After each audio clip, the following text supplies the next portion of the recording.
گھر میں دو چار آزمائشیں پریشانیاں اتری اللہ کی طرف سے اور سارے گھر والوں کے چہرے لٹک گئے. اوہ جی مشکل وقت آ گیا.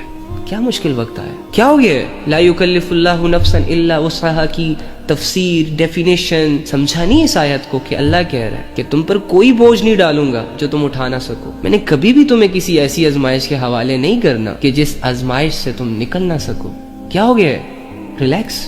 کیوں زور دے رہے ہو دماغ پہ؟ کیوں اپنی سوچوں سے اپنے دل کی دنیا کو اجاڑ رہے ہو؟ اللہ کی بات کا یقین کر میرے بھائی. تیرا جو بھی مسئلہ ہے تیرا رب اس کو سالو کرنے پر قادر ہے. تیری جو بھی پریشانی ہے تیرا رب اس کو راحت میں کنورٹ کرنے پر قادر ہے. اتنا تو یقین کر. اور یقین کسی معجزے کا نام نہیں ہوتا, کسی جادو وادو کا نام نہیں ہوتا. جن کو اللہ پہ یقین ہوتا ہے نا ان کے اندر صبر ہوتا ہے. وہ اللہ کے فیصلوں پر راضی رہتے ہیں, واویلے نہیں مچاتے, جلد بازی نہیں کرتے, ریلیکس رہتے ہیں.